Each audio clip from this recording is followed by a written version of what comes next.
Hello all, my name is Sachin Mathakari and I am the moderator of this event. Welcome to the webinar. Thanks for joining. And today's topic for this webinar is lessons learned from digital transformation journey. Thanks to OTC for hosting this event and thanks to TechnipFMC for sponsoring this event.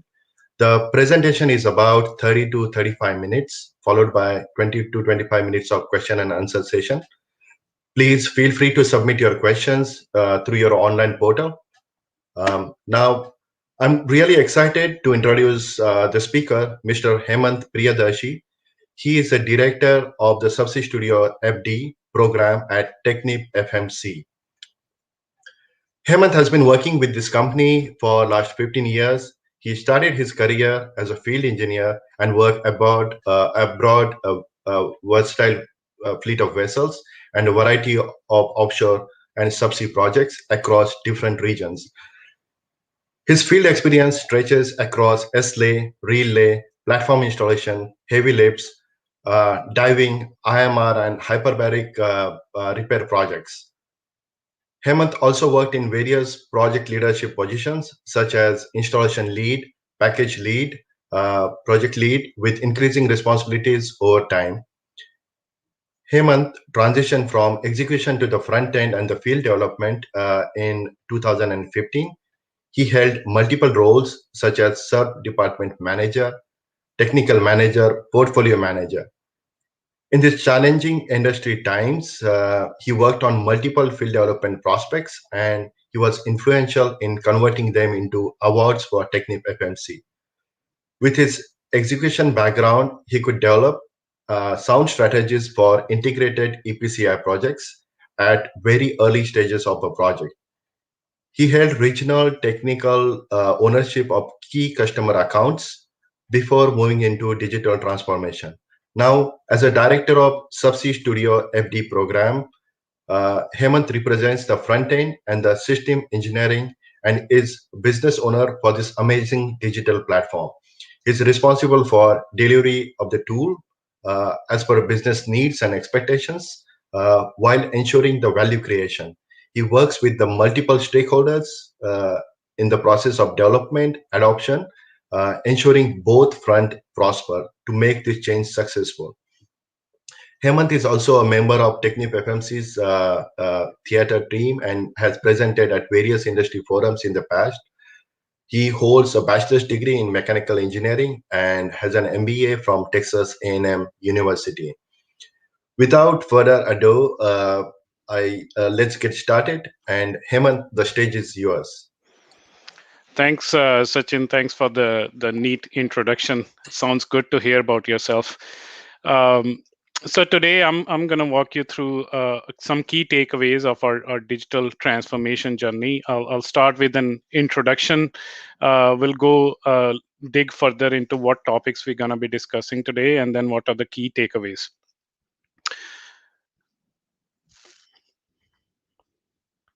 So as an introduction, firstly, I would like to briefly introduce the Subsea Studio platform itself.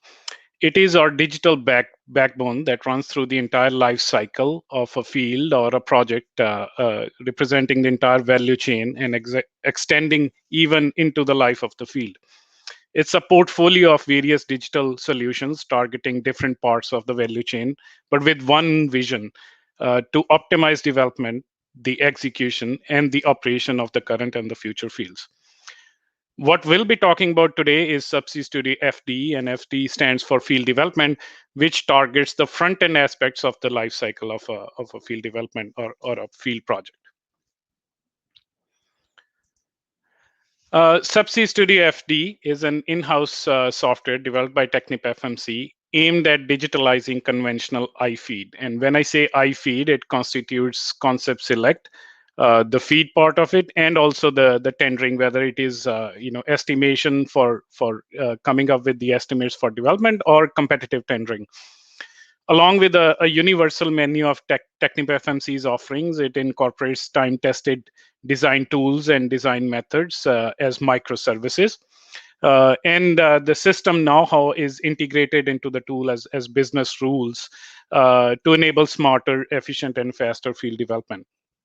it, the key here is that FD will accelerate the time to first oil by shortening the I-feed cycle and enabling faster path to manufacturing gate by even incorporating technologies like configure to order products.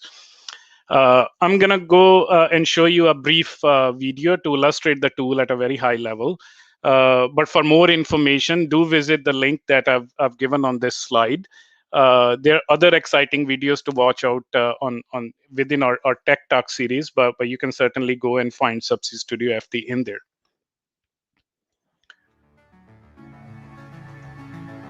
TechnipFMC's smart field development solutions are uniquely capable of meeting our clients' evolving needs. Through our front-end organization, we engage early in the project concept stage to identify the subsea development's requirements and deliver maximum value. In continued close collaboration with our clients, we utilize our field architecture expertise, our integrated approach to subsea developments, and our innovative front-end platform, Subsea Studio. We create highly optimized and reliable solutions, minimizing field development risk, accelerating time to first oil, and reducing total cost of ownership. Through Subsea Studio, we explore a full range of scenarios in real time to construct the best field development solutions built on our technologies, products, and full lifecycle expertise. Subsea Studio streamlines the design process and ensures greater accuracy of cost and schedule, serving as a single depository of truth. This results in minimal design change, accurate delivery planning, and optimal performance during operations. Subsea Studio makes any subsea field configurable for any client, in any region, and for any type of oil and gas field. TechnipFMC is redefining subsea field development, making it more reliable, smarter, and faster, together.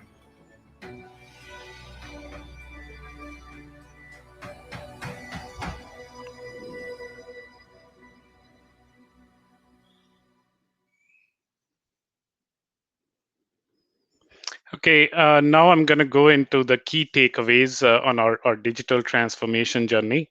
To begin with, let me just go through what are the various topics of discussion today. Studio FD, if I were to categorize in two prominent working pillars that are supporting the program, categorically, these are development and adoption. And I'm putting it simply, development comprises of conversion of business requirements to software functionality. And the adoption comprises of using that functionality for business use. So it works as a cycle. You have business requirements, development, usage, updating, and improvement. It's a continuous cycle. In context of lessons learned, we have further broken these down into areas of interest where we have found ourselves experiencing and learning things in our transformation journey, be it positive or negative. And some of these things, if you see on the screen under the development umbrella, key things to have: vision and mission, resources and support, and balancing the development act. And I'll talk a little more about it in the forthcoming slides. And then within the adoption umbrella, we have the key stakeholder involvement, continuous improvement, and the support infrastructure in place to support these digital change.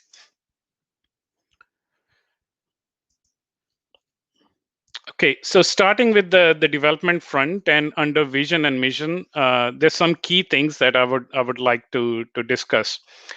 First is having a vision and mission. It is important to have a vision for what the company is trying to achieve and how an initiative, for example, in our case, Studio FD contributes to that vision.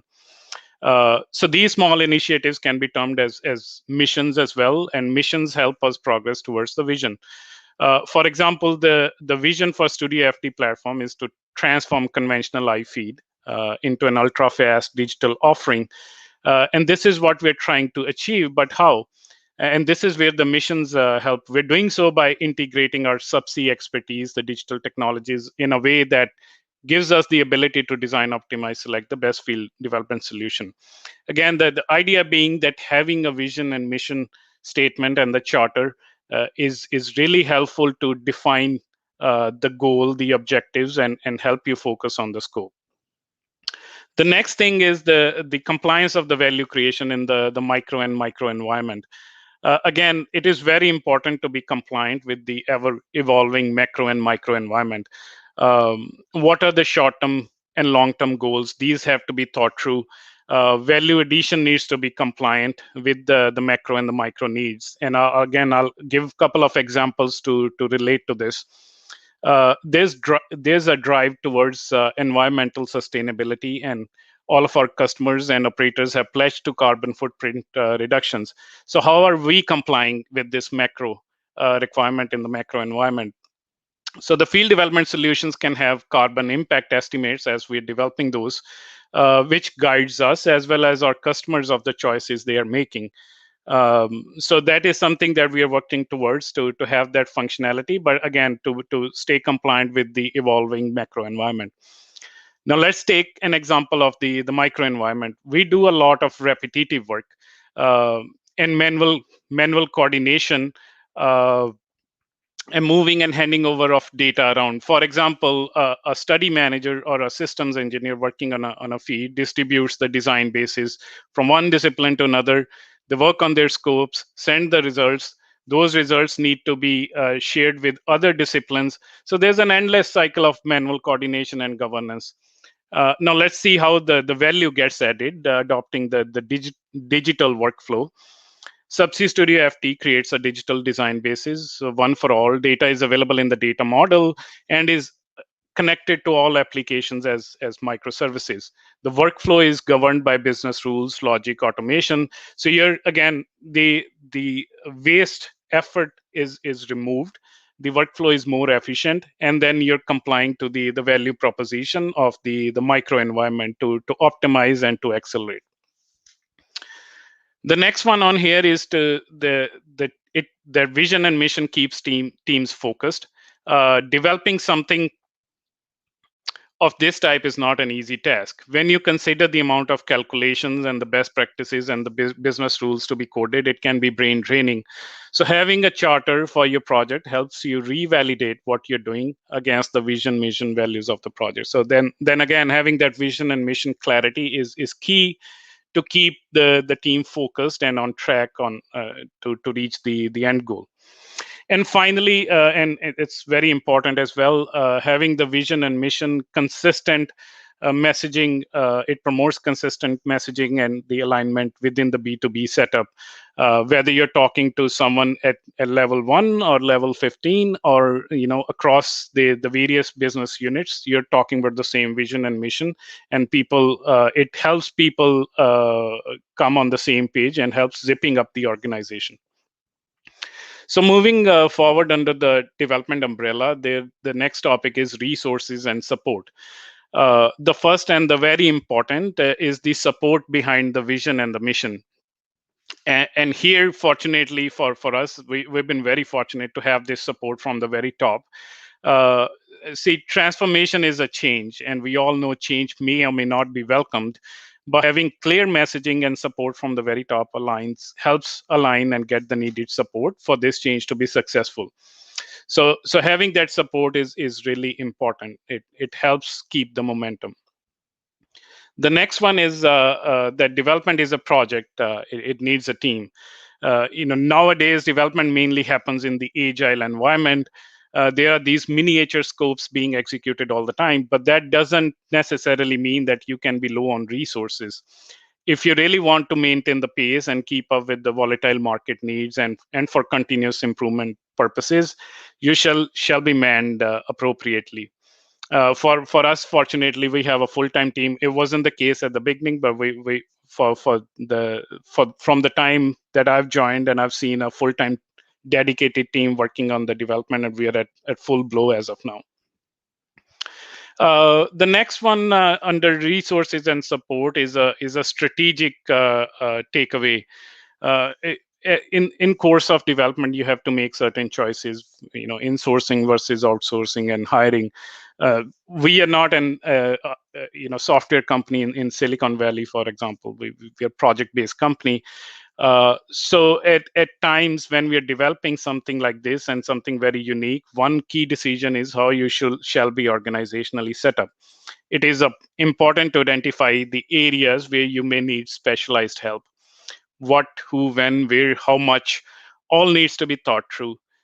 We had to make certain outsourcing decisions, and we also hired seasoned professionals who strengthened our development environment and continue to do so. So it's a great advantage to have someone who has lived through this environment, most part of their career, and they bring great insight into such an environment. The next one is finally in the development umbrella is the balancing the act, and this is mainly to again balancing the development act, how much of your scope you can actually apply versus reinventing. This is again strategic in nature. Applying or reinventing the mission again helps you make your choices wisely. It is embedded in our mission to offer the whole suite of TechnipFMC expertise and years of product services experience. So in our case, majority of the scope is termed reapplying and not reinventing, but there is certainly reinventing too. So this decision making has to happen as part of the thought process. And just to give an example, the digital ways of working that we are reapplying, or through digital ways of working, the ways of working are new, but we are reapplying the same conventional workflow in a more standardized fashion. Another example is the ability, and I'm going a little technical here. Let's say you have to perform the wall thickness using the graphical user interface. The user interface may be a new thing, but the backend tool stays the same spreadsheet or the calculation tool that has been used for ages. But then these results are available in the data model and applied to other applications as well. So there's a balancing between reinventing and application. Of course, the minimal the reinventing, the better it is from a cost perspective as well. And then finally, the next one in the development umbrella is conventional versus agile, and this is more on balancing the expectations. We within the subsea industry, we are project-based, services-based organizations, and we like certainty. Unfortunately, in the agile environment, the environment is more dynamic than a subsea project environment. The baseline keeps fluctuating as features are released, added, updates are released. Thus, reporting a product development as a project becomes tricky. And this is where the expectations need to be aligned, how to report a product development to a project organization. Something to, again, think through as you're planning on tracking progress and whatnot. Okay, so the next one I have is the adoption, and within the adoption umbrella, I have the stakeholder involvement, continuous improvement, and support infrastructure. The first and foremost within adoption is the business involvement. See, I'm the business owner and I work closely with the development team. But here we're talking about direct business representation in the development team itself. This helps bring the business perspective directly into development. It helps that from very early stages like specification development, a specification reflects the business needs, rules, best practices, and less room for error later on and less rework later on. It also helps in getting pseudo approval that a business rep is the one taking ownership of the module or the feature, and therefore helps in acceptance and adoption later on. Our squad owners, for example, have had real life experience being in business role prior to joining the development team. And also they have support through other business reps who help them define things during the development process. So it's key to have business representation within the development environment. The other thing is on specification development or testing endorsement or management of change. One very important element that ensures fidelity of these tools and microservices is governance of the development scope. And it has to be a practical governance. And when I say practical, it means the plan is simple and it works. We have learned this, of course, over time. in an intra-company, intra-business unit, intra-discipline sort of environment, it is important to document a plan and have it agreed with the business sponsors. There can be multiple disciplines involved, so you have to have an agreement with them. It ensures timely support, business ownership to perform user testing, and it also establishes a principle or a process of management of change of all of those discipline tools and discipline business rules that get connected to the tool or gets converted into the digital format. Therefore, having that plan of practical governance is key to delivering a robust and timely feature as part of the development journey. So the next one is how do you continuously improve the tool? Adoption picks up pace as the tool starts performing better and better. In our case, and again, sharing the takeaway, having a clear roadmap of how we're going to train people, how we're going to use the tool, how, maybe use it on internal pilot projects, just to enable that adopt or get the adoption on the roll.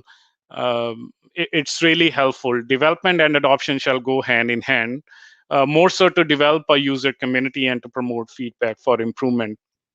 It's not easy to start pushing something new without, again, the right support from the business sponsors and executives.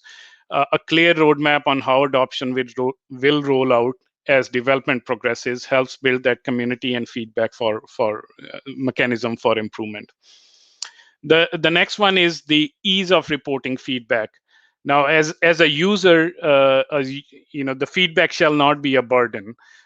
We started off with smart sheets and trackers, and over the course of time, we have added a feedback feature within the graphical user interface.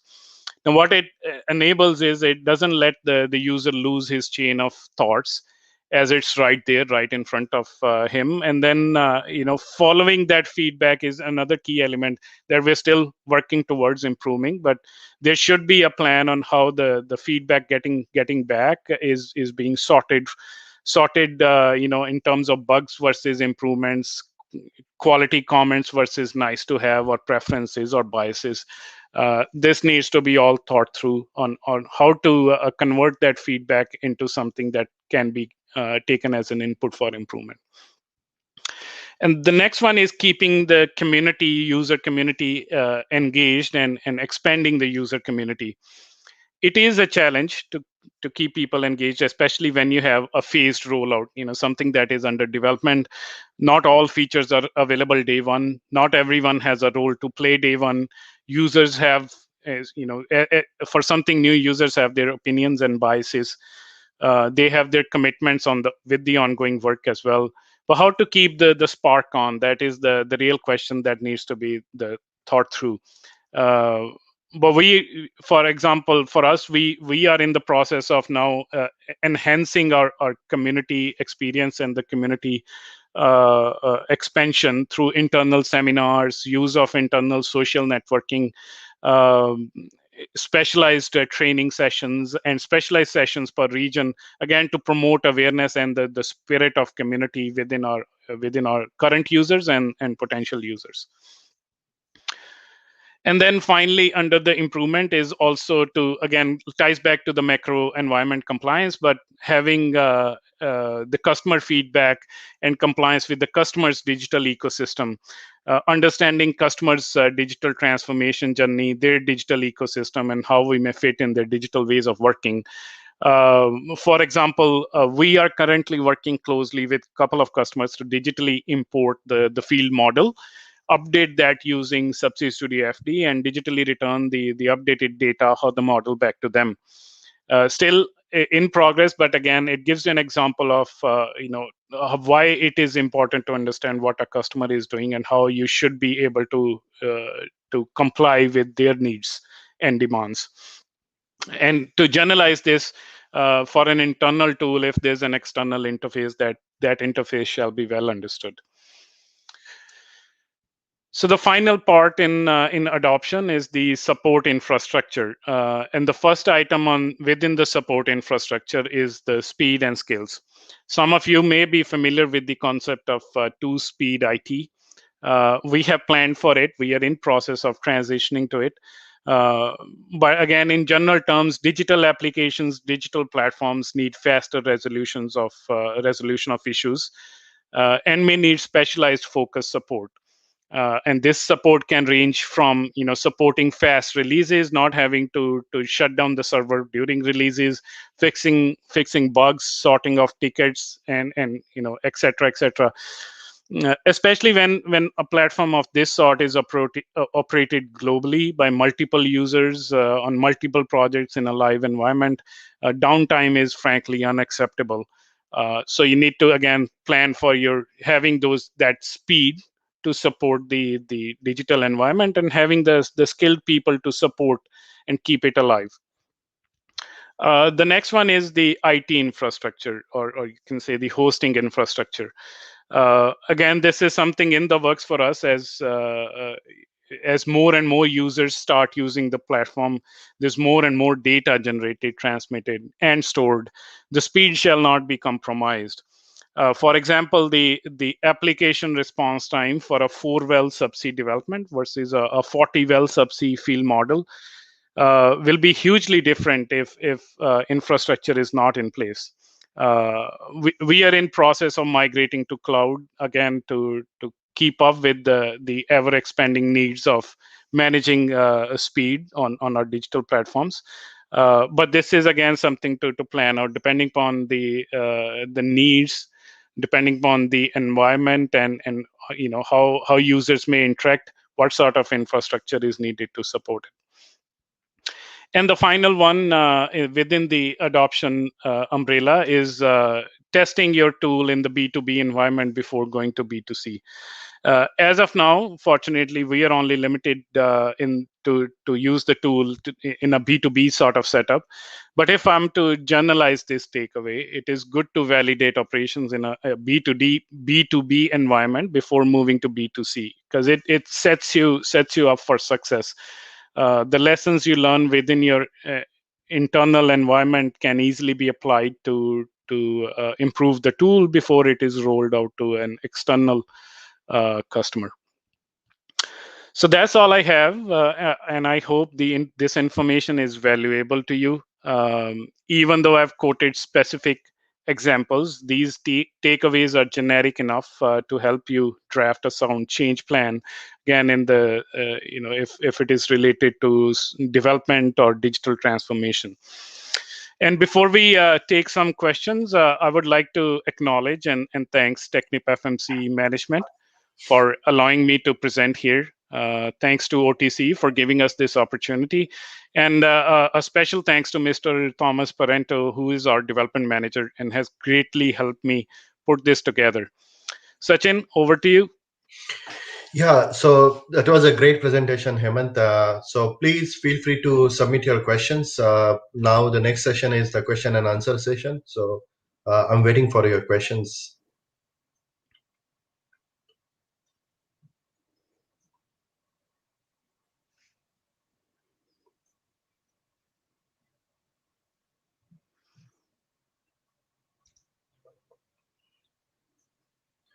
So meanwhile, Hemant, do you have anything to add in terms of success stories, or how you are expanding your like how you are using the Subsea Studio to Maybe I should quote an example, and this is my I'm a user and a fan of Studio FD. And I've been in this environment for long, as you said, 15 years in the industry. I've seen how projects are done. So today, let's say if you need to start field development, you draw a line on AutoCAD. What do you get out of it? You get a line and a length, and maybe something more than that. But when you draw a line in Subsea Studio FD, what do you get?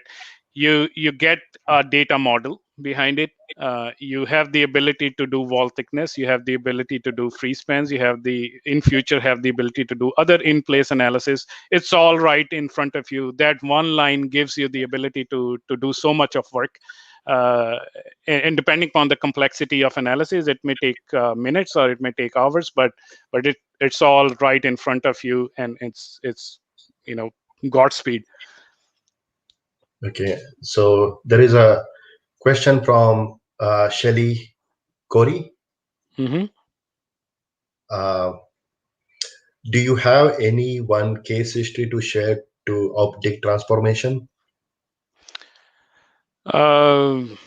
I think the Studio FD itself is the case history for us. Hopefully, in the future, once we are through the development life cycle, this will become our case history, the first one. But what we are doing though on projects where we're using it, we are also developing our case histories on how the tool was used. What were some of the challenges, what were some of the improvement areas, just to again get that to continuous improvement cycle ongoing. I don't know if I'm answering your question the right way, uh, but it's an ongoing journey, so I cannot say if we have a case history right now. Okay. The next question is from Nachiket Kasarekar. Uh, the question is, how do you balance between complete internal development versus using commercial tools to manage the platform? Okay, good question, Nachiket. Firstly, that's the you need to differentiate between perception and reality. Now, and there is a general perception that maybe you're recreating everything from scratch. But I'll go back to what I said before: reapplying versus reinventing. Are we reinventing? No. Are we reapplying? Yes. So all of the industry tools or industry softwares or TechnipFMC standard practices or standard tools that have existed for decades, those are now being reapplied, not really reinvented. The collaboration platform or the foundation of collaborating digitally is yes being invented, but all of the tools are just reapplied that digital environment. For example, uh, any flow assurance tool, for example, or any dynamic analysis tool, it can connect to the digital platform as a microservice. You're not really reinventing the tool to do the analysis. Okay. The next question is from Zafar Golconda. The question is, so what the future of oil and gas industry with words of renewable energy industry? That is the interesting one. So it's a good question, and I don't know if it is really relevant in context of digital lessons learned, but certainly renewables there's a trend towards renewables, and we have our own as an organization. We have our partnerships with companies looking forward into the renewable sector as well. I don't know if I can comment any more than that, but certainly the spirit is alive. Okay. So there is another question from Danilo Jose Vejeca. And the question is, could you share more light on reinventing versus reapplying? Sure. Again, so when I say going back to the mission statement, we are through our digital platform, we are bringing all of TechnipFMC's historic expertise, our product catalog, all of those expertise in the catalog offering format through this digital platform. But are we reinventing that? No, we are not. The reinvention part is bringing it all in a digital format, but the reapplying is just using the same stuff that exists, but making it available through this digital interface. And I'll give you some examples. Wall thickness calculations for flow lines, or free span analysis for flow lines, or riser configuration or riser shape. Again, I'm going too technical in the subsea environment, but all this these tools are existing that they do their job. We are reapplying that as microservices and connecting them to our data model so that we have the ability to do parallel computing and also have integration of all of them to a common data model, a common backbone. So you're eliminating unnecessary data exchanges, data handovers, and governance around the exchange of information from one discipline to another. Okay, thanks, Hemant. The next question is from Chiwuke Amachi. So is it possible, and is there a plan to integrate older client infrastructure that would not have been built with digital in mind? I don't know if I understand the question well enough, but if I were to decode, I take it that the ability to import brownfields, for example, which were not digital models. So yes, there is the ability. For example, if there's an AutoCAD existing, we will have the ability to import AutoCAD and then do a QA on that to convert that model into a digital data model. On the contrary, we can also start from scratch. For example, if there's a field existing, we can draw it up into Subsea Studio FD, but then it becomes the digital model for any future work, any future expansion, any future tiebacks to that field. It becomes very easy having that brownfield model in Studio FD. Okay, the next question is from Runar, and the question is Runar Obstibo. Like I'm sorry, I'm pronouncing it wrong, but the question is: to what extent is TechnipFMC using international standards in the Subsea Studio? The oil and gas industry involving operators have developed ISO standards that are deployed that are developed for use in the industry, and many of them are highly relevant for digitalization. Appreciating your speech, and if any short response could be given, also in the big business context of safe and reliable subsea facilities. Yeah, so there are two parts to this. If I understand the question is more on standardizing a data model, and we are in compliance with whatever the industry, wherever the industry is going, whether it is ISO or other GIPs, we're party to that. But in the subsea front, the microservices that we are developing, again, those have been time tested. Those are compliant with whatever industry codes, whether those are API or DNV. There's no relaxation there. Again, it is not reinventing. It is just reapplication of the current standards and best practices. Okay. The next question is again from Nachiket Kesarkar. And the question is, any thoughts of using cloud compute infrastructure for such a platform? Are companies like TechnipFMC okay to leverage public cloud infrastructure like Azure, AWS to deploy this? So certainly, we're looking into it, and as I commented in the presentation, as the volume of use increases, you can only do so much with the conventional infrastructure. So you have to move to cloud to keep up with the pace of things. So yeah, definitely we're looking at moving to cloud. Okay, thanks, Hemant. Next question is from Irfan Zafar. So what are the future of oil and gas industry, which was of renewable energy industry? I think this question was answered, but can you add something more? I mean, I don't have a crystal ball to say what's going to be the future. Certainly, there's ups and downs, there's trends in the market, and like I said, our company is high on sustainability. We are fully supportive of it, and that's why you see certain in news and our strategic partnerships with companies that are into renewables.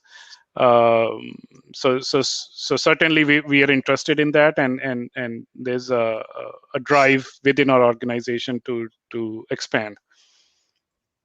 Okay. The next question is from Daniel Rodriguez. It's data validation and reconciliation, which is called DVR, an added component or existing component of the digital model. So I think this question becomes too technical for me, but maybe Sachin, you can answer if you know. So Okay, so this data validation and reconciliation, it's if you're talking about the existing data or the data coming from the, let's say, digital twin, yes, like we have to validate that. Like we are, like at this point, we are not using Subsea Studio for digital twins, but maybe in the future. And that data validation and reconciliation will be part of it. Thanks, Sachin. The next question is from Drew McDonald. So, okay, Drew has missed 20 minutes of presentation, which is all your presentation. But he's asking, is it possible to use Subsea Studio FD as a third party, I guess?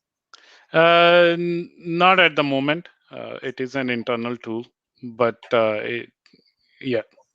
But are there any plans to do that? As of now, no. Okay. But things certainly change. So we'll see in future. Okay. The next question is from Shelly Corey. What is the biggest missing link to complete a sensor to cloud automation system? Is it linking all the individual systems together, or is it data migration, or is it PLC limitations, etc.? So I don't know if I can answer that question. Again, in context of Studio FD, the scopes are, going back to the statement I made before, you should be clear on what the vision and what the mission is. We are not going to manufacturing, at least in context of Studio FD, we're not talking about manufacturing 4.0. It is very focused on field development.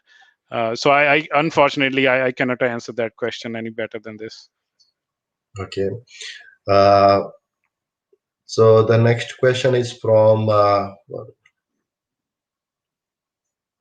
uh,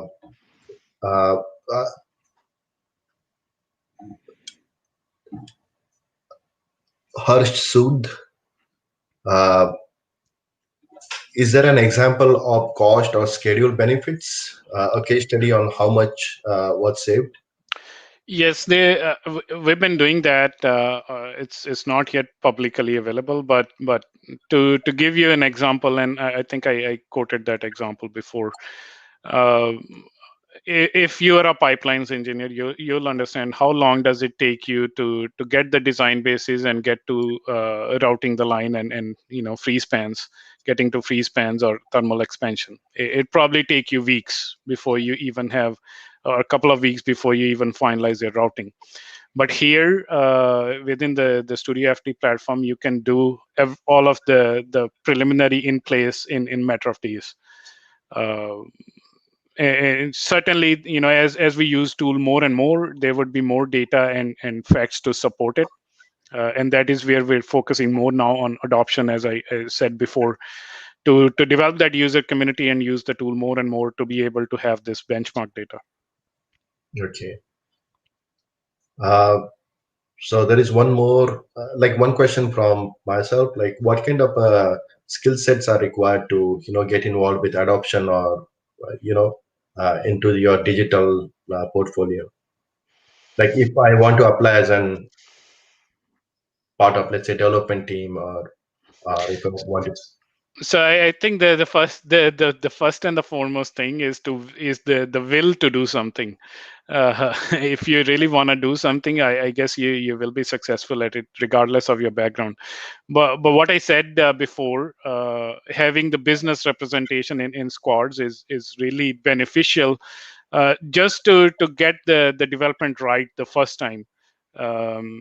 We certainly look for that trail of experience, but like I said, if you're willing, you're determined, anybody can be in that role. Okay. You, like Hemant, you talked about the data model and microservices. Can you elaborate on that? What is data model? What is microservice? Okay, let's see if I can do justice to the data model. But data model, Studio's data model is novel in a way that the ability to configure a tree or a manifold, and the number of parts and number of sub-assemblies and nuts and bolts and PT sensors and whatnot, all that is captured in the data model. Everything has a unique ID. So that gives you the ability to actually configure something from scratch, or something to the very minute level, versus just looking at a nice 3D and not having anything underneath. That is where the advantage of the data model comes. It also helps you connect and exchange that data to other platforms, depending on what the data needs are from a customer, for example. You have all that data existing within the data model and can be digitally exchanged.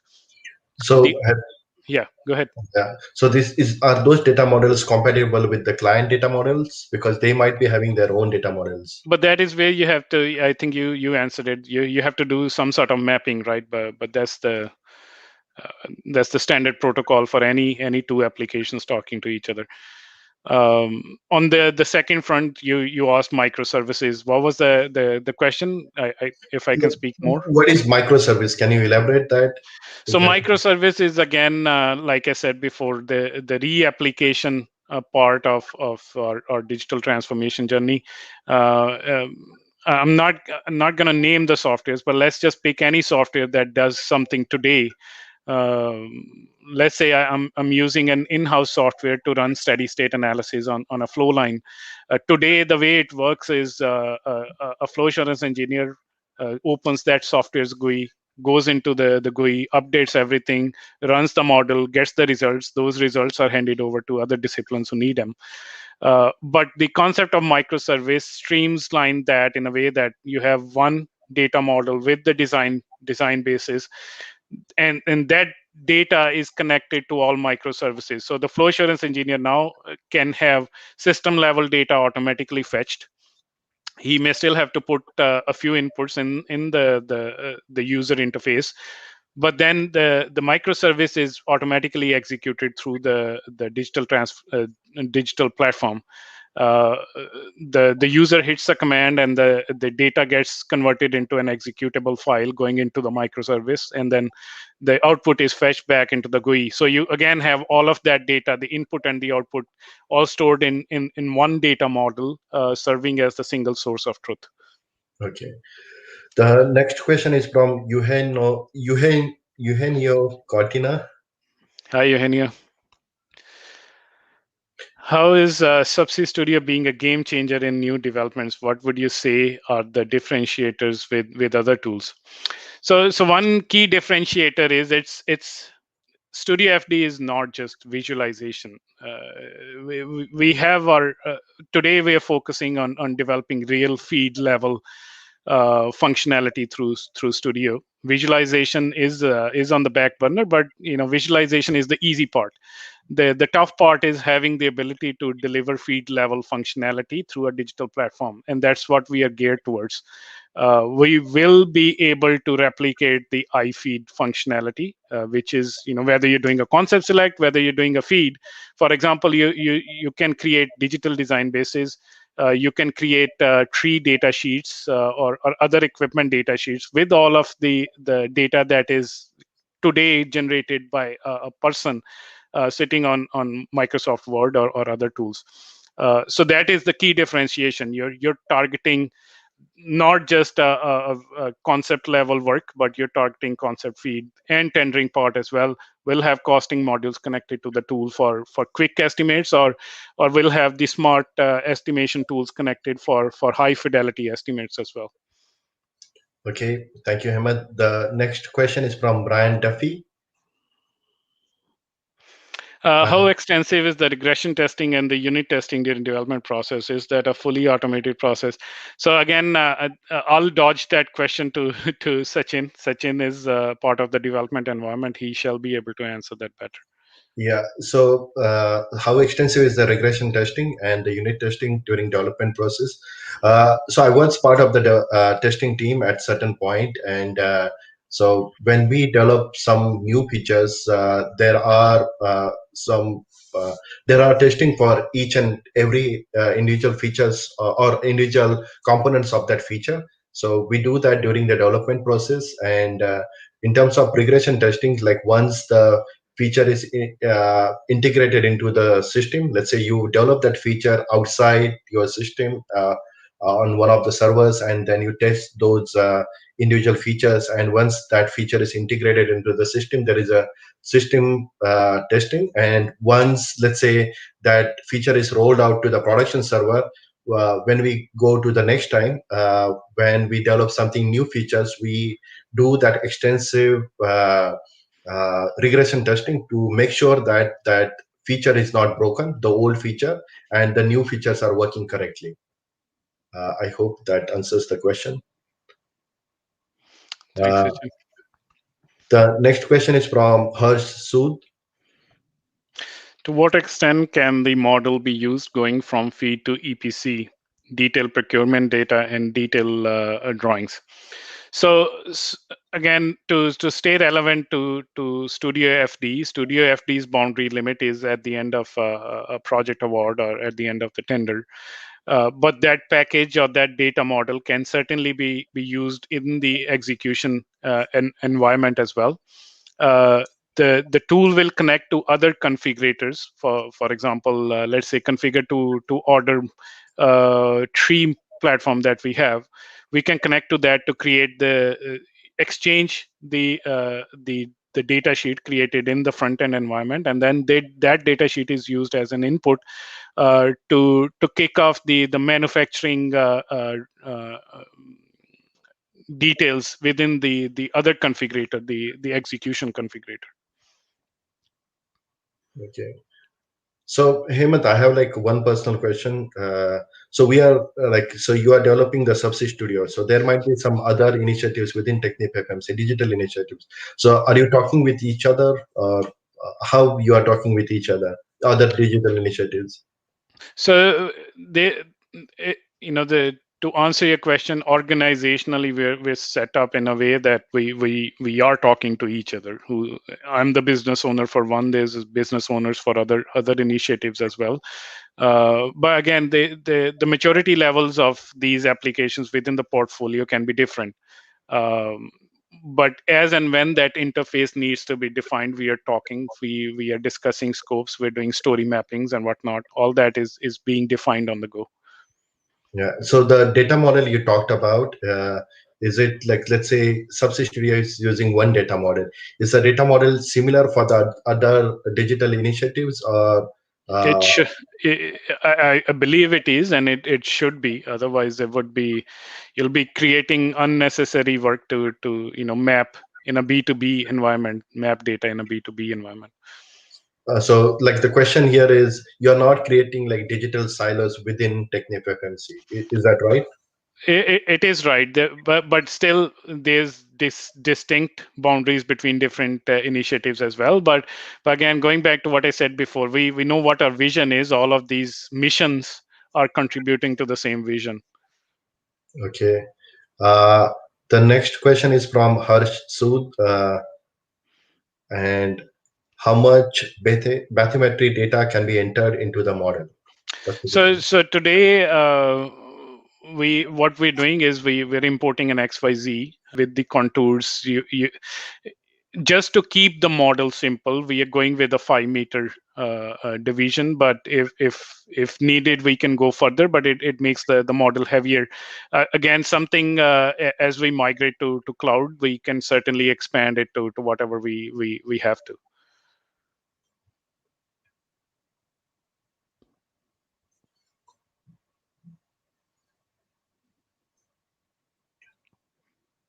So bathymetry data you are also using. So like, let's say the client provided bathymetry data, you can use that to import it, or you have to create like manually XYZ? So I personally haven't had experience to create, but you can definitely, if that is available in an sort of AutoCAD environment, or you get directly an XYZ, or you use any of the GIS tools to create an input file that is compatible with Studio FD to import it. all that can be done as a preparatory work before you import a file in Studio. But once you have that file in, that becomes part of the model itself, right? For example, doing the routing or the free spans, that bathymetry is the underlying data which is being used by the tool. Okay. So one more personal question is, so are you so you are creating that Subsea Studio as a digital platform, right? And is it dangerous to the existing engineer? Like, hey, you're taking my job, or what is the philosophy there? Yeah, so I made a comment before. There's always perception and opinions versus reality. There's no such thing as taking the jobs away. If you look at the vision statement, it is to optimize and accelerate. I mean, every business should strive for optimization, and that's what we are gearing for. Okay, thanks, Hemant. The next question is from Priscilla Louis. Okay, I'm sorry, I couldn't pronounce the last name. Okay, can geotechnical and environmental data be input into Subsea Studio? I'm wondering if Priscilla is a riser or flow lines engineer. Sounds like it, but to answer your question, yes, the digital basis of design that will be created within Studio will host all of that data. And to give you an example, we will have the load case metrics to be able to do in place analysis for riser or for flow line. So all that is part of the basis of design.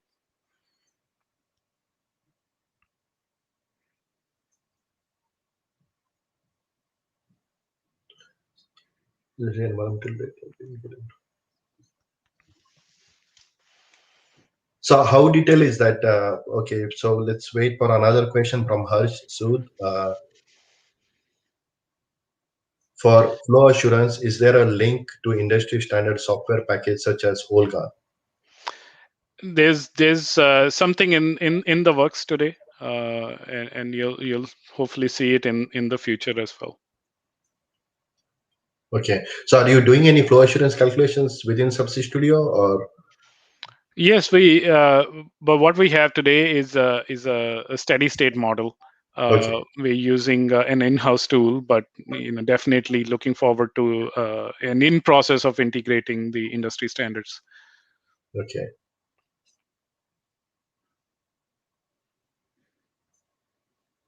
So from the industry point of view, are there any standardization uh, on the digital platforms or data model, or are you working with any of the third parties or DNV or someone else?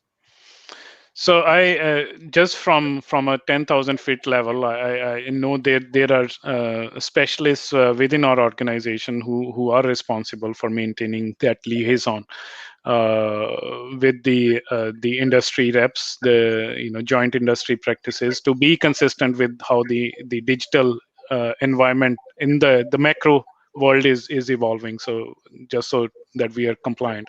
So yes, again, like I said in our presentation, all that is in the works.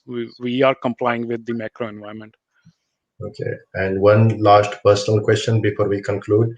How are the operating companies or clients are taking, are there any motivation from them, or are there any push from them to go digital for companies like TechnipFMC?